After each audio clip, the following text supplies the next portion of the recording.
Welcome to Show Studio, first roundup panel of the season. We're going to be talking about New York. What a weird season. It's so strange. Everyone who's come back from the show seems to be sort of saying that, it was just bizarre, lots of focus on kind of a system in crisis, not that much focus on the clothes themselves maybe a bit flat. It's a really weird season in general. We're kicking off by talking about New York.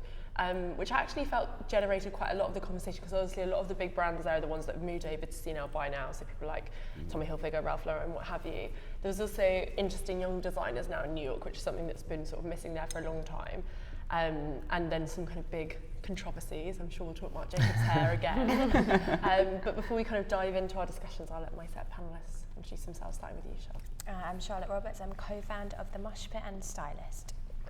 I'm Finn Mactaggart. I'm Lou Stoppard's life coach, wellness expert, and nutritional therapist. I'm Stavros Karelis, and I'm the founder and buying director of Machine A Store.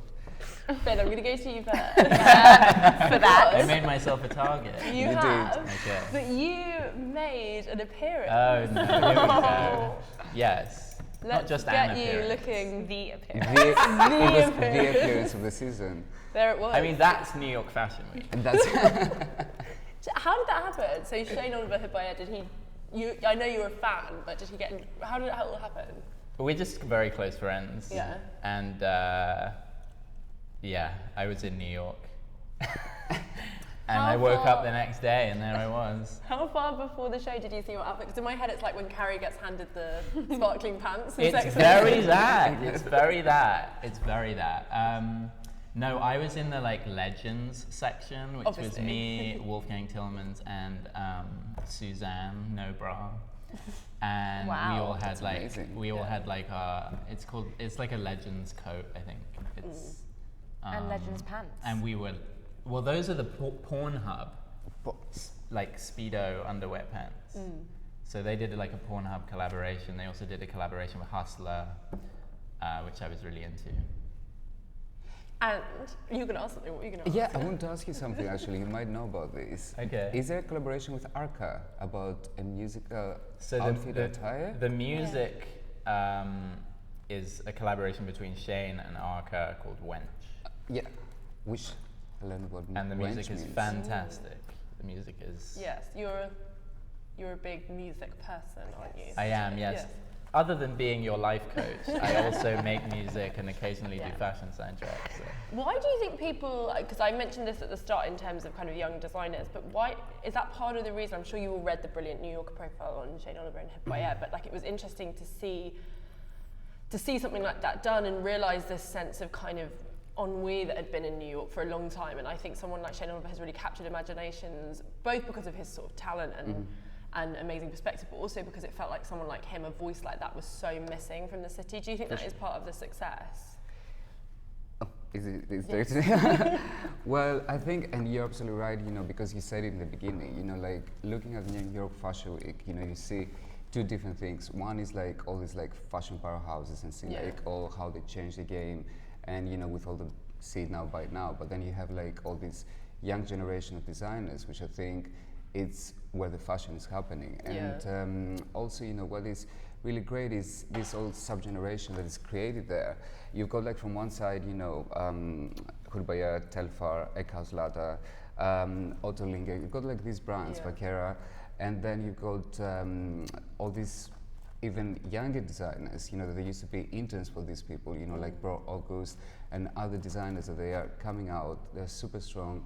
And they were missing from New York for a long, long time It's now. the weirdest thing, isn't it? Because New York, it's everyone talks about New York Fashion Week like it's really glossy and very businessy. But if you actually think of New York as a city, New York's a city where you go to sort of make your career and it's very work focused. But there is this real sort of underbelly to New York and this amazing kind of grittiness to New York that just never seems to have really manifested itself in the fashion that's shown there. And I've always found that quite...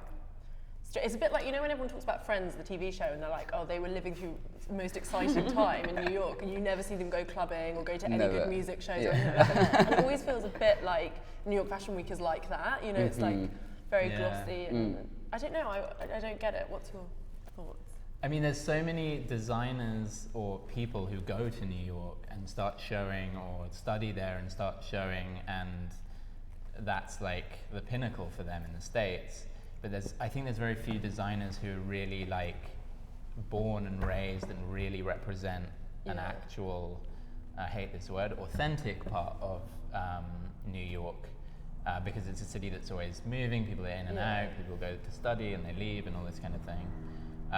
So it's something I really appreciate about what Shane does, is that it actually represents people who are underrepresented. Yeah.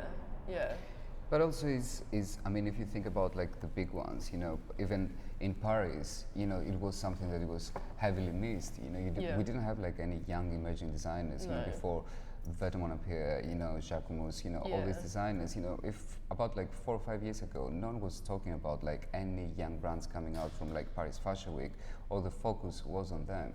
And the same applies to New York, you know, and I think in London we were like, obviously because of the universities, because of the whole Fashion Week is being built up like to support emerging designers, and this is what is really important to us and what we have to showcase. And I think now it's catching up with other cities, and they understand, you know, how important it is to put on the front line all these young designers. What's your take on it also? Yeah, I think it's well, obviously Hood by Air, V-Files, like there is, it's like you say, like London set that blueprint, and it's kind of New York's following in a way, and it does feel like, we said this before about London and Paris, but it feels like a sort of city of two halves. You've got the Hood by Air, and then on the other hand you've got Tommy, see it now, buy it now. Gigi Hadid Tommy collection, Tom Ford, and Michael, you know, your Michael Kors, and then you have Finn going down the runway with Vaseline on his head. Did you also walk in the Gigi Hadid Tommy? I was in Gigi Hadid Tommy. I was in Michael Kors. You opened Michael Kors. I opened Michael Kors. And What were you wearing when you opened Michael Kors? It was a floral print, Peter Pan collar, kind of sailor neck, shift dress. I'm just saying things. But I also think in terms of Hood by Air, like I kind of want to decontextualize it from just being a New York brand as well. I think in terms of what Hood by Air does and represents in terms of fashion globally, is incredibly progressive and very necessary voice, which doesn't always get taken seriously enough. Because if you look, there are so many interesting and brand new silhouettes in there that I think are just mad. Everyone's obsessed about these mirror boots, they're ingenious. Having this pressed shirt inside the bags that they sell it on around the neck, this garment bag, silhouette dress thing. I mean, I just think it's totally inspired, and it comes from a completely unique place, and it's given cues to a lot of new brands how to really attack fashion, change it, play with it, be experimental, talk about sexuality, be exhibitionists, not have kind of closeted collections where we don't talk about the fact that so many of us are gay in the industry. And they're commercially savvy in like a very clever way, which is the complete opposite, I suppose, to what we're talking about, the see it now, buy it now. Like those collaborations are not overt that you've just said, but it's a clever way of incorporating it. I actually, you know, think that it's amazing that sort of, you know, the whole Hood by Air philosophy of, you know, the sweaters and the big logos and everything sort of like a bit slowed down, because he's an amazing designer. I mean, I remember that I used to walk to go in the showroom, and I would see like all these clothes, and I would see the tailoring actually, and how smart, you know, they've been made. That, you know, it was kind of an unfair thing, you know, all the focus of the brand would be, you know, the sweaters and the jumpers, without people actually paying attention to how an amazing designer Shane is. And when you would see like the garments, it was so much thought into it that now I think that, you know, people are paying attention to exactly that right now on the catwalk show. A thing with a lot of that new set of designers, and I think it comes down to building a modern brand, and how a younger set of people want to shop, because they maybe don't differentiate shopping between sort of getting information or socializing, what have you. But so a lot of these brands are so tied to sort of a lifestyle or a community. Yes. Like that's exactly the same with Vetements. It's very much this idea of a group of people in a specific space, going to specific places. So often actually that's a brilliant thing, but the downside of that is when there's reportage around that brand, it often focuses very much on that culture or that lifestyle. And I think a lot of the reportage around Hood by Air is to do with this, you know, queer culture or club culture and what have you. And that's brilliant in a way because it puts a spotlight on a different thing, but then it can take a focus away from someone as a designer and turn them more into this kind of character. I think it's really interesting what you said about sexuality though, because I think that's something, an overt sexiness in a way, because this is sexiness, you know, it's a sexy collection. I mean, really, really well. I mean, come you saw on, the makeup. like, hello. But you also, were stunning. Yes, thank you. It's deeply arousing. But no, I get so frustrated that there are so many gay people in fashion, and yet I consistently see gay designers putting what look like just straight or very closeted collections down the runway, or even just designers not really willing to talk about their sexuality when they talk about what they do. And I know, having been through a kind of, you know, oh my god, I'm gay, like type of situation, I understand the need to not want to make that the only part of your identity, but it becomes really frustrating when you have a voice and you're selling to a lot of people that you don't use that to move something forward, and you just play into the hands of, you know, we don't want to buy clothes off somebody who's presenting them as gay. So I find that super frustrating in a lot of places, but this is one where I feel very like liberated by. And it's interesting to see men as well as women portrayed in a kind of sexy manner, because I think that's something that's been the men's runways, just the depiction of masculinity is quite bizarre. It often is relatively nostalgic and quite sort of this kind of butch, cocky lad, or something very fetishistic done in a very kind of clever way. So someone like a Raf Simons with you know, the leather collection he did at Jill Sander, or the Maplethorpe stuff. But I don't know, I think this kind of more overt sexiness is really interesting. There's a lot to think about in terms of that, because it is something that, for a long time, to do something sexy in fashion meant doing something that was quite facile, or quite, you know, you think sexy, you think Versace, you don't think, it's quite hard to do something that has a kind of intellectual base and is seen as clever and smart and well researched, that's also really, really sexy.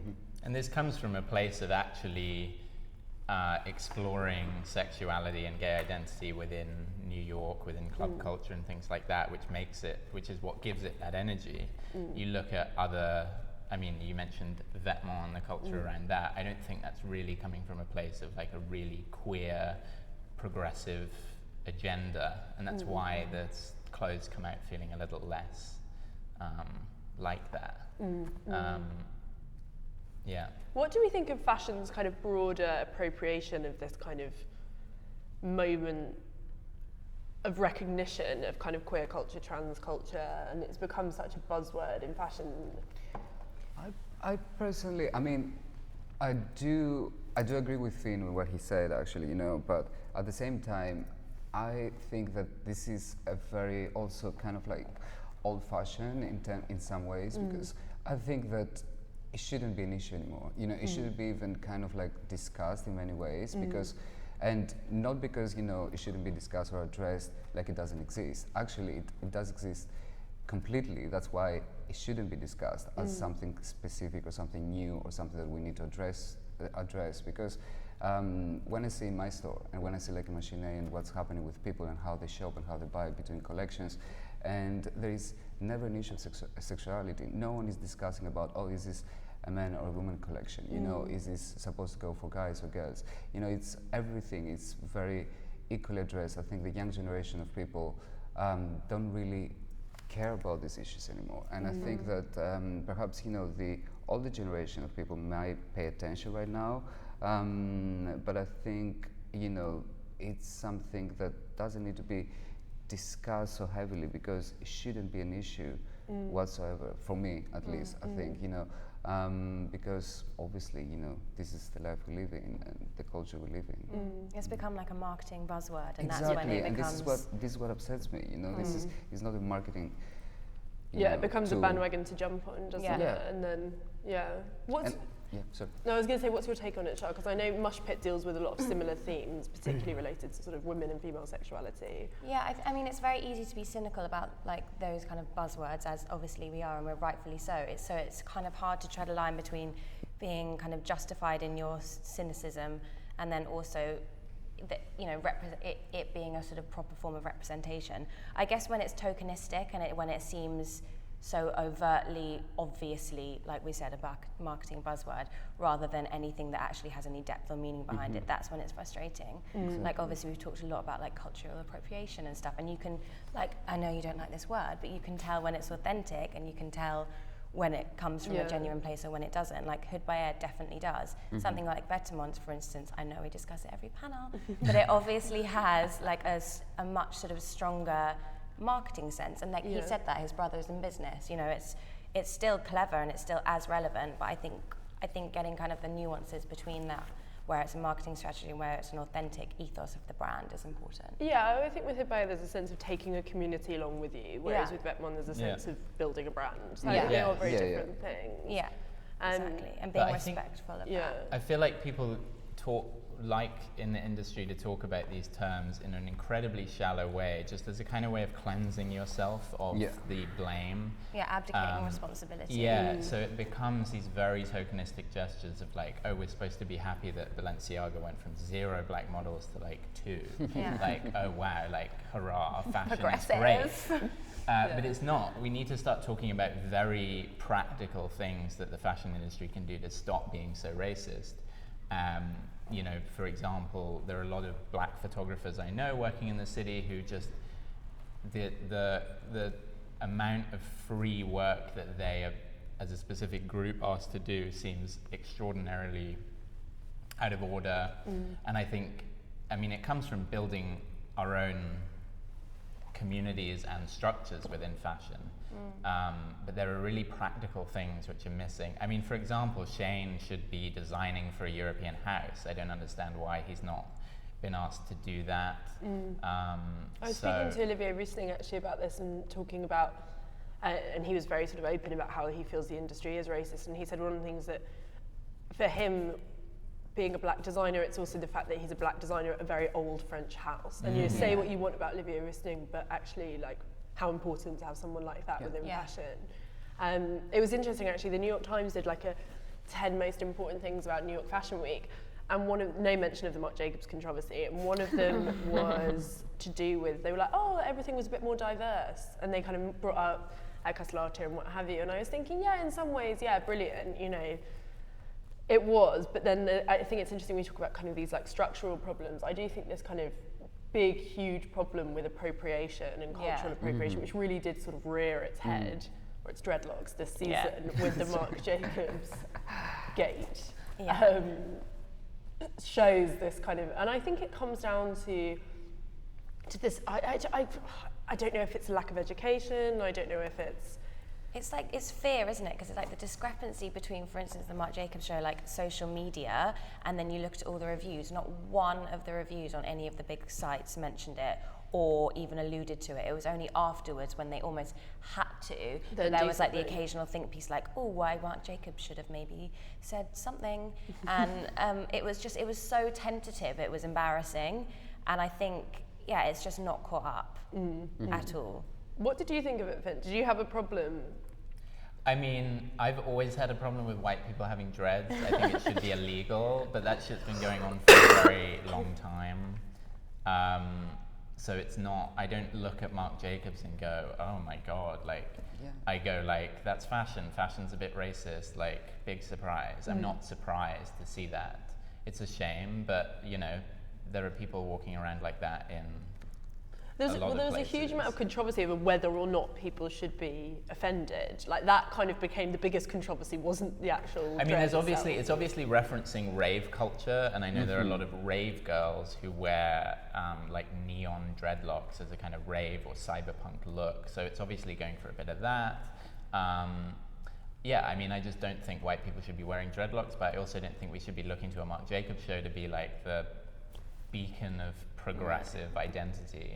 But I guess he's like loads of people, he's like such a downtown kind of like god to loads of people, and New York is supposedly one of the most diverse cities, and so the people on social media who have been like long fangirls like from 18 to 35 for him, and then we're kind of like, okay, finally we're seeing dreads on like a luxury platform, but oh okay, cool, you have 3 white like black girls, and then when you comment on Instagram you're like, I don't see color. I mean, it just sort of I mean, highlights. his comments were abhorrent. They were just the worst.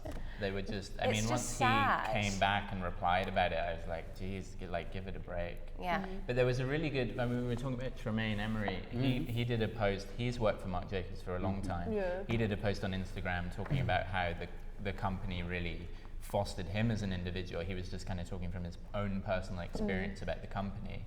And I thought that was the most compelling response that I'd read about Definitely, it. yeah, I saw that post.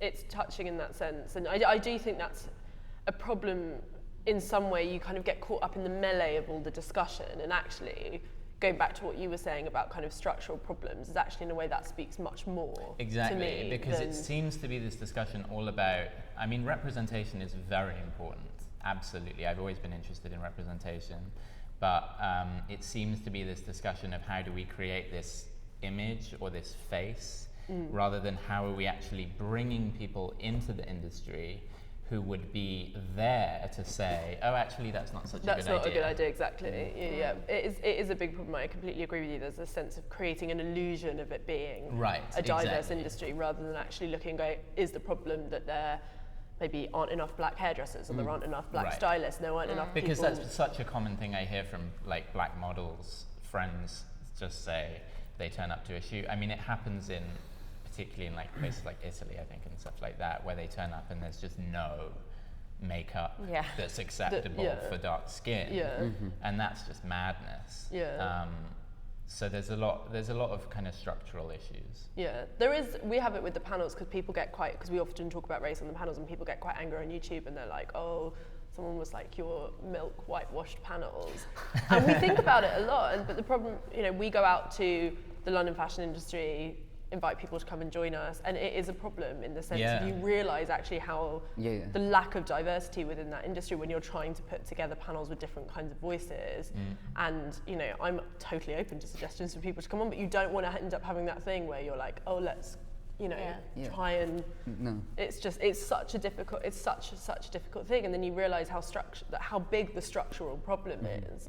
Like, a lot of people talk about it in that Vogue documentary is just like everyone was white working for Vogue, and it's the same at kind of so many titles. Like, you realise that at Fashion Week, it's like you look at all the rows and it's just white people, and then you think, it's a big problem. But I just don't know what the answer is. I don't know if it's a question of, like, it's privilege as well. Like, obviously, the people, for instance, at Vogue, it's your blue blood most of the time, or your parents have, like, a lot of them come from, like, absolute privilege, which is, I mean, it comes from there. And those editors, like, going up, decades and decades. So then you've got this kind of, like, every decade has a generation of editors that are, like, very privileged. To do internships, you have to have support from your parents. But then that's what worries me the most, is I think I kind of expect it of Vogue, because it's kind of part of that institution, it's part of the language of Vogue, is this kind of, Tatler-esque. They come from Tatler though, don't they? Exactly. Like they kind of just move across. But then my concern is when you have things like style magazines that are meant to kind of, offer an alternative perspective, that are now so corporate and run with the same kind of internship type structure, where the people working there are almost exactly the same kind of characters. It's people who, it's just a difficult, it comes down to, as you say, education, internships, like the structure of kind of the unpaid internship, which is something that kind of... But I mean, also, like, the sort of very style magazines, like, I guess, Your Loves and Your Pops, are even, like, because they run on interns and rely on them even more so than perhaps Vogue, who have, like, a very quick turnover of them. That's even harder to sort of infiltrate that world, which might be the more exciting world where you have, like, a more of a dynamic or diverse voice, but that's even harder to penetrate, because you're doing 6-month internships for free or expenses, and it's not sustainable. And there is also pop definitely embraces this kind of posh, kind of British thing. It's something that the British fashion industry kind of dines out on. It's something that is part of the language of that kind of aristocratic, if you look at our big models, they are the, like the Edie Campbell, they're those girls who are kind of, eccentric aristocratic family. It's just something that it's strange kind of part of the British fashion industry. Anyway, let's get back to New York. Yes. What else was good? Can we talk about Yeezy? Because that was a big part of Fashion Week.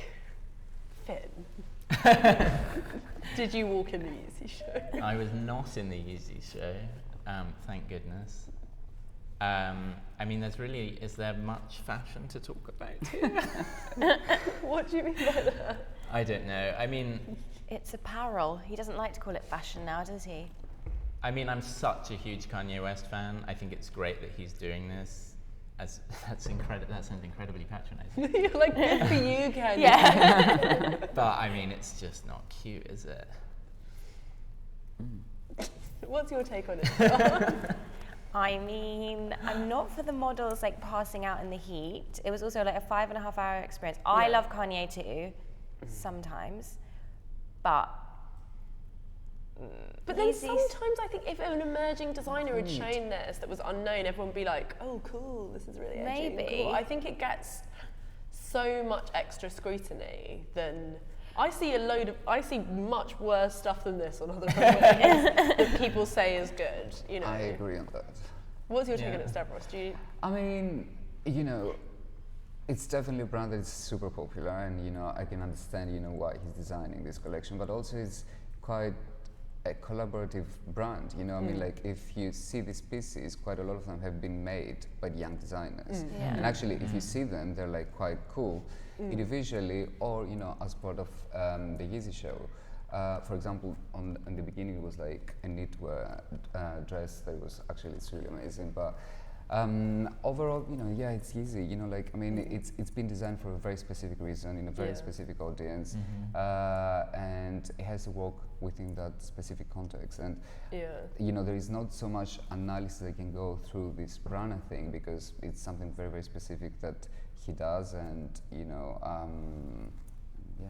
Why does it ruffle feathers? Because also this was also the season, like there was obviously Vogue blogger gate. oh my Which god, really which I kicked love. off. I loved it. Me with my So popcorn good. watching it all Literally. happen.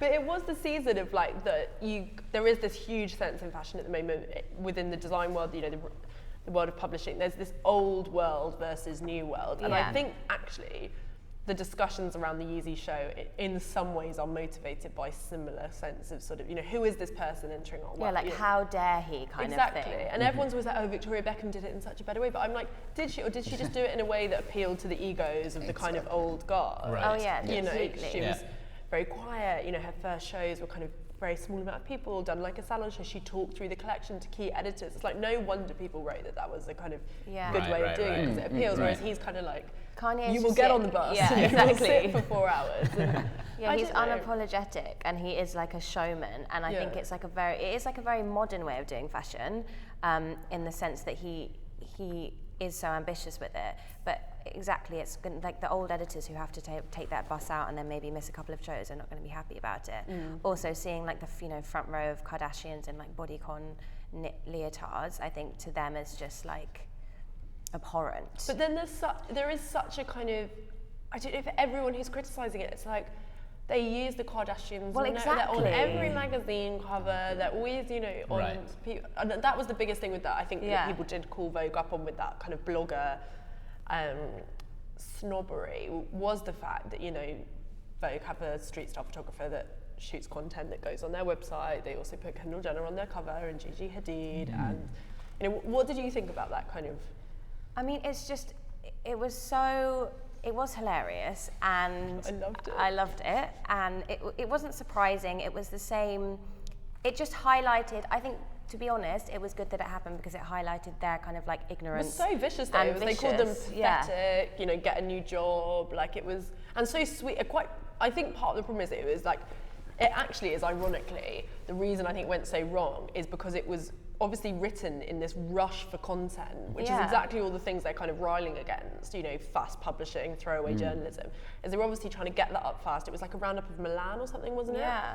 Before Paris started, it wasn't well explained, you know, their points were really sweeping, they were obviously tight on time, Yeah, and it's and just exploded afterwards. But if you think about it, half of their magazine is reliant on advertisers. Half of those advertisers use the campaign stars like Gigi, like Kendall, like that. So essentially they're like biting off the hand that feeds them, which is hilarious by their own snobbery and like sort of like utmost privilege, they have just kind of shot themselves in the foot, which I think is kind of, like sit back and watch them do it, really. It's quite, it's And some of entertaining. the biggest street style people are on staff at magazines. Yeah, That's what's exactly. so funny. Like, you know, Like they're the ones Susie at, like like, Business twirling of around Fashion. outside the shows and Yeah. stuff, and you're like, Yeah, all the Vogue editors are massive street style stars, I which know. like, it's just, what, because they can have the clothes, so they Yeah. have like the access, they have the money, it's just ridiculous. What- But also British Vogue like very much separated themselves from it, which was quite hilarious. yeah,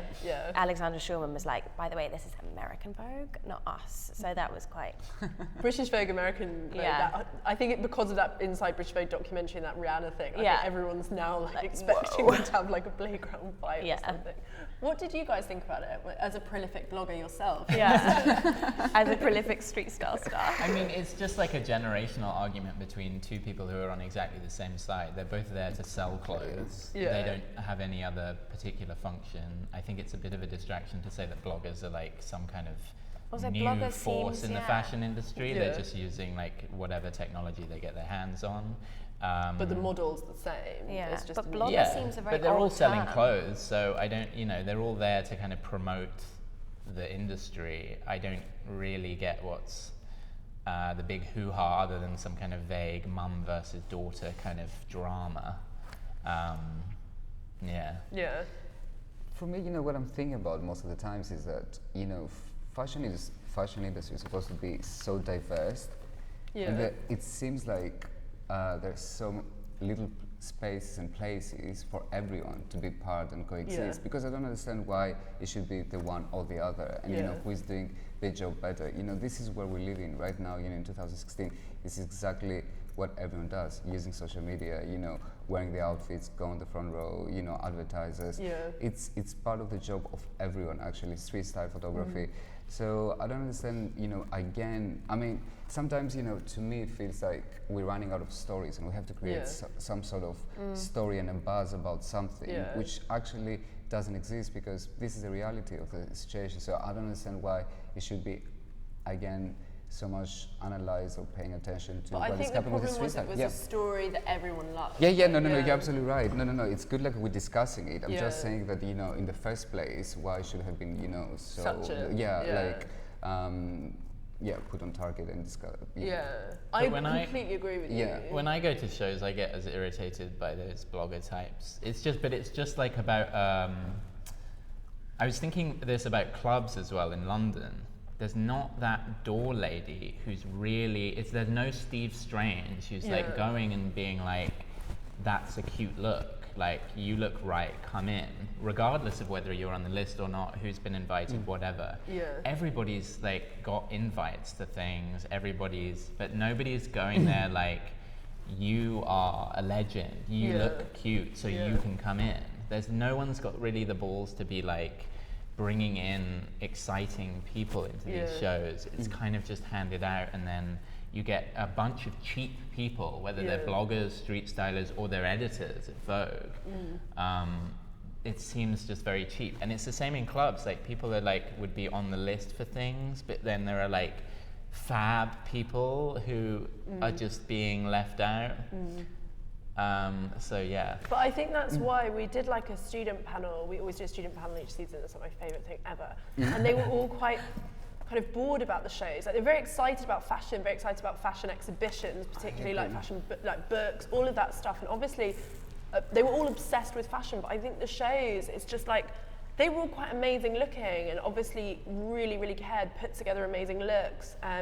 Exactly the kind of people you were talking about that you'd want to see at your shows. Right. But I think I'd just kind of got this sense of like, actually, I don't want to go and sit next to some YouTuber, who's Right. here to sell like a face cream. Yeah. I do think the problem with this controversy as well, and I don't want to feel this, is like, because the blogger thing, it went mad. Like it got reported in like national papers. Like David Mitchell, the guy, the Peep Show man, wrote it. It's like the weirdest thing ever. Which I think is also part of the problem. And it made me sad because it's like, it's a story that the wider media loves about fashion because it Yeah. ties into everything. Perpetuates the that myths. the myths, bitchiness, women against women, kind of, complete like vapid conversation about vapid issues. And that's why it exploded as a conversation. beyond the context of fashion was because it was a story that everyone loves about fashion. Look at these silly women being silly and rude to each other. And that was the biggest shame about it, is actually you didn't see wider reportage around the Marc Jacobs issue with the hair, really, or even, you know, Slaughter and all the things we were talking about. Yes, for sure. But then the big story of this fashion week was like, look at these women being mean to each other. Yeah. But the issue there is, why are fashion shows not as exciting anymore? Why are they boring things to go to? Why is it so predictable when you turn up at one that it looks a certain way with like people outside looking a certain, I don't know, it's so many shows have lost that sense of theatricality, and that's something we can say about Yeezy is, like you said, Kanye is a showman, so that's very necessary that people are putting on serious performances which have experience. an experience, Yeah, which is what fashion should be about, and you should have a vision that translates beyond just this garment. It should be sound, it should be venue, it should be invites, it should be how people get in, where we are, you know, thinking beyond the schedule, where you can take something, what you really want your brand to kind of represent. And I think that's kind of part of the argument, is everyone feels kind of bored and they're trying to look to somebody to blame. Exclusive. I think that's the thing, and people want something, like when you hear people talk about like a McQueen show, it's this idea of like really struggling to get in, seeing this amazing moment that wasn't shared between that many people. And I think that is why we're seeing this rise of things like these very niche publications, things that, and things, you know, brands are really getting involved with that, like Karelis with the Martha Journal thing, or Gucci doing the books with idea rather than a big publisher. It's trying to create these moments that replicate the energy that the show once had, which is the sense of something that only a very few people get access to. You might have to run around trying to, you know, access it, and I think that's why you're seeing brands try and do these little cool weird things, because that's what the show used to be. It used to be this amazing. But I think that that's why, you know, the presentations during London Fashion Week work that well for now, because you know, all these like really young designers that instead of like doing shows, you know, they do presentations, and actually the vibe of the presentations, at least this season, I found it way more interesting than the actual shows that are happening in London. You know, because you could go there, you know, you could spend your time and actually look at the garments, but also, you know, listen to the music, see the vibe, speak to the designer because he was present there, you know, so you could talk to them actually, you know, while the presentation was happening, and have your own time and moments, create your own moments with the collection. And I think that the shows, you know, they have started like serving like different purposes for, you know, like different, for different audiences as well, and depends like how big a show is and what's the reason behind it. I think especially with like the see it now, buy it now situation, you know, the shows have become like something completely different, serving a completely different purpose of what they used to serve before. So I think that they somehow need to make, instead of like a fashion show, a TV show, you know, like so they need like to be like a TV show with all these like super celebrities on the front row, you know, a show that is going to be memorable, not because they want to be something creatively amazing, they need to be memorable because they need to sell these collections straight away after, you know, the show finishes. So they need like to put them in stores and make sales ASAP, you know, so all this new direction that most of like the big, at least fashion powerhouses are taking is to make sense, you know, financially as well, because they're putting so much money into producing their shows that actually they have like to have, you know, this money coming back.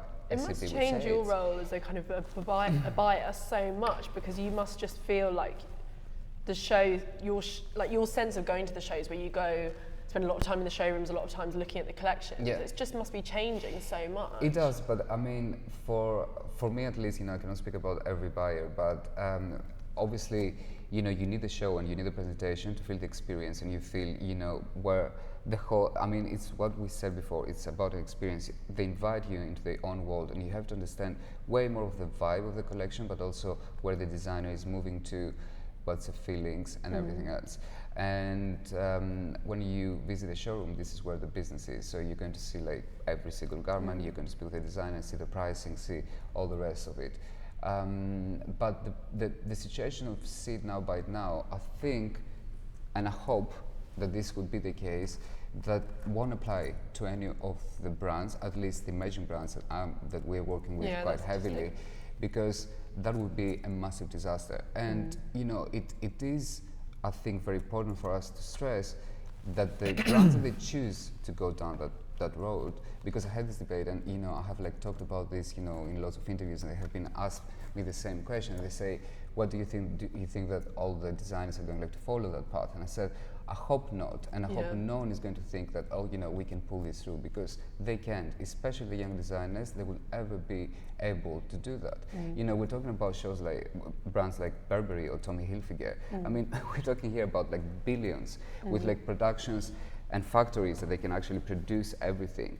And the most amount of money that they're making and the biggest turnovers are not even coming from these collections that they have. They're coming from perfumes, they're coming from completely different kind of cosmetics, like completely different places. So for them, to actually sell the actual collection, it's not the end of the world. It's not the most important thing. So yeah. It's interesting you say discounted stock, because that's also this big secret of fashion that no one talks about, is like how those big brands do have like huge discount things where they can put all that merchandise if it doesn't do well. It's like, the small designers don't have something, they don't have their own concession at Vista Village where they can like of course throw half the Orlando collection if it doesn't go well, and what have you. They've got their own channels to sell these collections. They have their own stores worldwide. They can put them straight there. But for a buyer, I guess, and it's not like a new thing. We said about Michael Kors and Prada. They both did like capsule collections with like accessories, and they sold them, ASAP. And lots of designers are doing these kind of like collaborations and capsule collections, releasing a few things, to keep the excitement up. But that doesn't mean that you can put the whole collection up forward and say that you can buy it now, because as a buyer probably you can see it earlier and you do like early appointments and you can make your buy, for example. But also it's the same thing about editors. How editors, I don't understand the argument about saying, oh, this, you have to go and do like all the pre-show appointments, see all the collections, and then go also to the shows afterwards. So you mean that you already have a limited time. Well, it just means you have we to become double your props time. in this weird theatre where it's like we're not even doing a job, we're just being there because you have already sit seen on it. the seat. Yeah, it's really weird. Well, that's why this season was so weird, because it was like you were seeing collections that were from different seasons all being shown at the same time, and no one was really talking about the big issues, which was again why that Vogue thing was so funny, because it's like no one's really that critical or open about anything. So it was like this huge charade, it felt like, when no one was actually saying and what also, they thought. It felt like, if obviously See It Now, Buy It Now has been sort of heralded as like this very innovative, progressive thing, but then the collections that were See It Now, Buy It Now were just rehashes of old stock, like old product, like, Tommy, obviously, like the iconic kind of like 90s streetwear sort of thing he did, but it was just that, and then other like jumpers that would sell. All the clothes from those collections were not inspiring. Yeah. Was there anything in New York that did catch our imagination? Being attacked by a fly. You've got the kind of old guard who, in a way, but who did lots of interesting things at their time. So people like Rodarte or Parenza Schula, anyone like that really stood out. Are you a big Rodarte fan? I'm always in Parenza Schula every day. I actually like Jeremy Scott. People are going to hate me for this. I'm very into Jeremy Scott and Moschino. I thought the Moschino stuff was, it's just what it is. I hated the Moschino show more than life itself. And I don't know. Why did you like this? I don't know. I don't know. Authenticity, and he copies everyone all the time. I know, but it's just so that. It's just so him. It's just so ugly. No, it's not. I'm just down for that moment. Were you sad not to walk this one, right? I would have looked cute in that bob. I would have definitely looked cute in that bob. What about the V5's runway, actually? Because what about the moment with Young Thug, who is going to speak that about was this? so out of control. Don't do that. If I was the model, I would have What kept would you walking. do? I'd have been like, sit your ass down. Absolutely. That was too much. Yeah. Why that did you was say too that? much. Don't get up Don't and get up style and the model. Like, come on. That's such cuteness. a you thing to do. I can I know. That's why I hate it. Yeah, he stole it's the cheap. gimmick. It's so cheap. So for the sake of obvious, Young Thug got up in the middle of a show Yeah. and adjusted the collar of. Can we get a picture of that? Yeah. V-Files Young Thug. It was Russian made butter, right? But Yeah, do the we not But design. it's so Yeah. V-Files. It's so cheap. Wow. I think that's a bit What? Come on, it's cheap. Did you not think that was a bit of a... Ugh, God, oh, God. What would you have done if someone had got up and tried to style you during the Hood by Air I would have show? kept walking. Really? I would have knocked them out of the way. You see my walk, it was boom, boom, boom. It was, I'm not stopping. It was definitely, I'm not stopping. It's, I'm late to catch the bus. Like, boom, boom, boom. I think we should... I'm also... What's the time? You haven't put the clock out, so I don't know how long we've been talking for. Oh, we've been really going for quite a long time. And we haven't even talked about Michael Kors. Oh my God. Would you like to talk No, about no, Michael? let's keep going.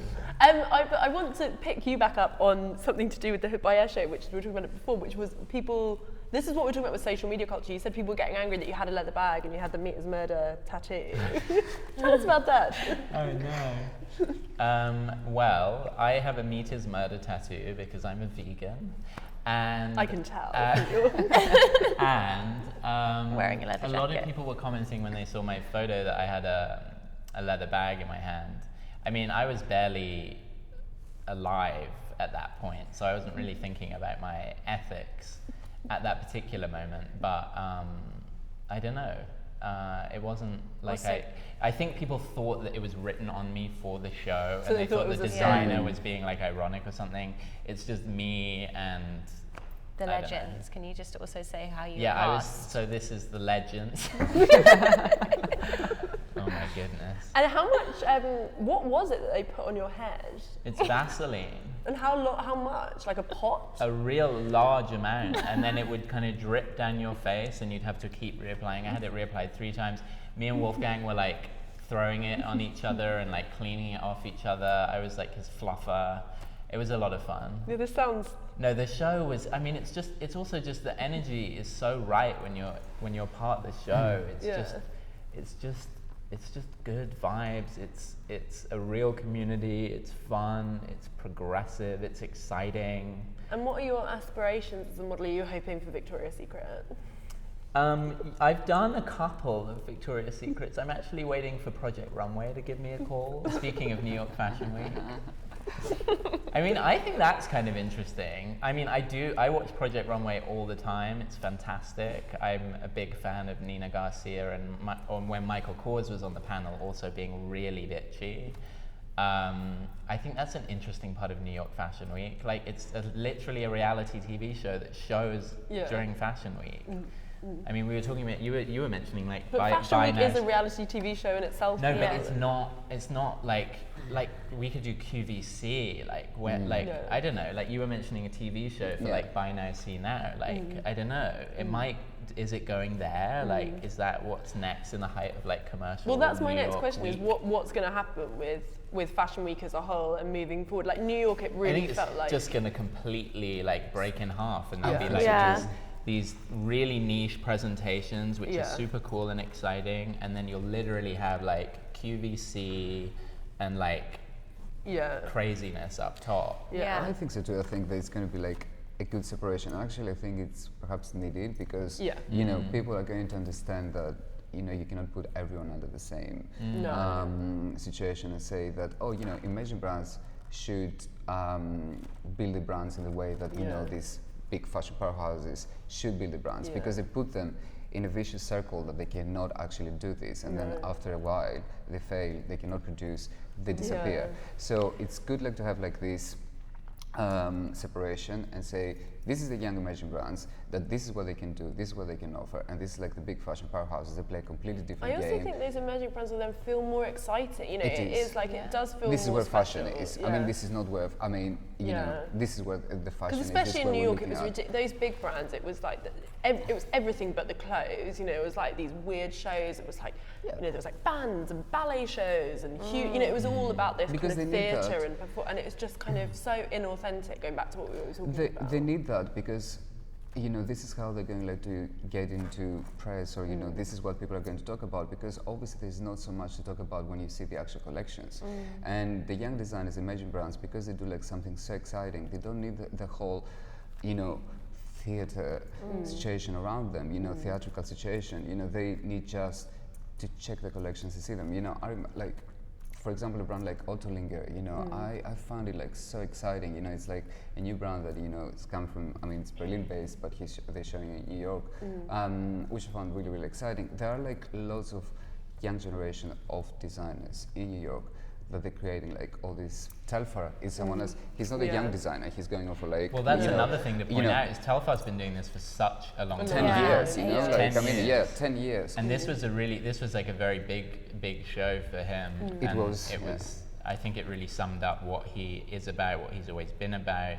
He's got a very consistent voice. I think it's super commercial, but with enough interesting about it that people will still be excited by the shows. I think that this is a collection that probably it was somehow one of the most controversial collections for Telfar, in my opinion, because it was something that his natural is going to go to, you know, like all this like color and everything. It's very Telfar, you know, because if you see the cuts, if you see everything, but it was his take, you know, against Abercrombie & Fitch or, you know, brands like Ralph Lauren or anything. So he took like all these like classic shapes and, you know, he put them in his own tailoring and his own cuts.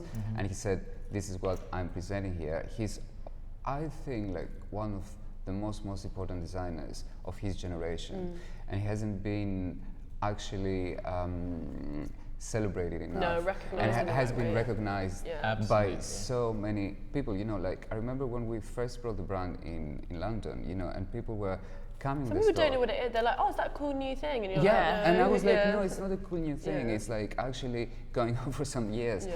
And, you know, But it's actually that people are... complexity between being an emerging designer and emerging doesn't necessarily mean new. Do you know what I mean? It's like you can be a young designer without being a young person. Yeah. And it all gets kind of muddled together. But it's so much more going on around him, you know. I mean, every show is a whole, it's such a well thought process for him, you know, from the sounds to the, it's always something happening. And he's someone that's participating in different biennales around the world. So he's got the whole world and whole vision. This is where you separate, you know, the designers that they have a great future ahead of them, because with the collections they have created a whole world that they value in, and you become part and understand. And I think now most of the retailers, at least here in London, they're catching up with the brand and they understand, you know, the whole philosophy behind it. And I think people want, I think that's the kind of thing that's come out of this discussion, is like amongst this sense of kind of frustration and slight sort of boredom with the current landscape, there is this idea that actually maybe this is going to allow those who are really talented and who do have a really interesting, whether it's circle of people around them or you know, vision of what they want to do, to have an interesting creative output. And maybe it is operating more in the context of kind of more in an art world way, where it's more kind of, you know, pop-up presentations, interesting Maybe we'll have spaces. like a But fashion freeze or something like that. Yeah, like, that would be good for actually Yeah. good people. But I think there's like a, but it kind of runs the risk of putting brands like Telfar or even Hood by Air, which people would still for some reason call emerging brands, which are very established and probably the most exciting shows to go to in New York, keeping them again away from the fashion old guard and saying this is still kind of a bit of ghettoising an them, art project, or this is still because you're connected with art collectives or whatever it might be, that somehow this is not Fashion. us. Yeah, but again, these are gay black designers, and I think European fashion houses struggle with accepting them as established voices who have created silhouettes, garments, ideas which have influenced the industry at large. And they're very quick to talk about certain Parisian emerging brands as if it's suddenly this established house and all of a sudden one of the designers is going to an established European brand. And yet Telfar's been doing this for 10 years, and there are a lot of things that I can pick out from 10 years worth of fantastic stuff that is seen again today on other people's catwalks. So I think if this kind of break does happen, it really begs the question, where does what I would consider a very established, very progressive, very important voice like Telfar exist in that whole scheme? Because it cannot be pushed into small presentations again. It really has to be fully understood and accepted. I think what is going to get peeled off, though, is not your Telfars and your Hood by Airs. What's going to get peeled off is those big brands that do boring shows.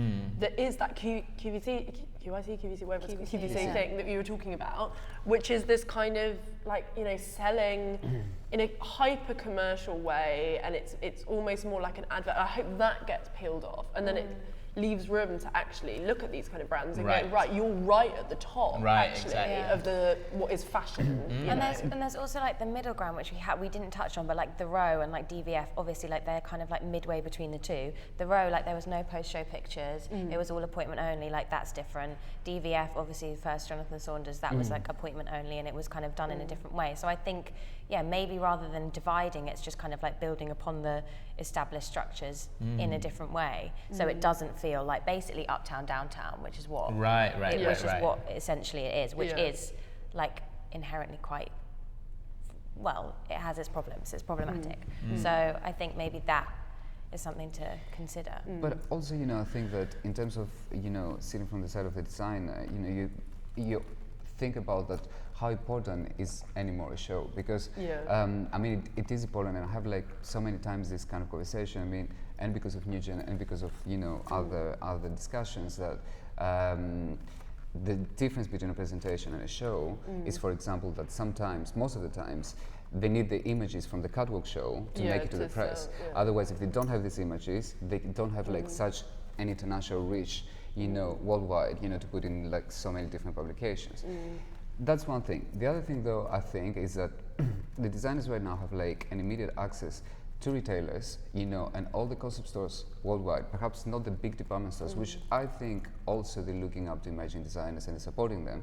But I think there are like so many concept stores happening right around the world, independent stores, that they're buying these collections, you know, regardless if they have like a massive like catwalk show or just a presentation. So they give them immediate to the customers, and then you have like all these editors that they're looking into these emerging designers. So I don't think that I think it's actually a good time for them, you know, because everyone is looking at them. You know, I think 5 years ago, 6 years ago, it would be much more difficult. Yeah, but a now lot of people it's actually said place. that about London, particularly last season, so the last menswear set of shows, was how actually all of this kind of fighting about the system and what was going to go on, it took the focus away from that kind of, you know, Burberry big brands, and actually you realise how good the work of the people who were just getting on and making good stuff was. And I think you're right in a way, is actually, you know, look at this discussion we've wanted to talk about. Yes. Those, you know, I haven't particularly wanted to sit here and talk about, you know, Alex Wang.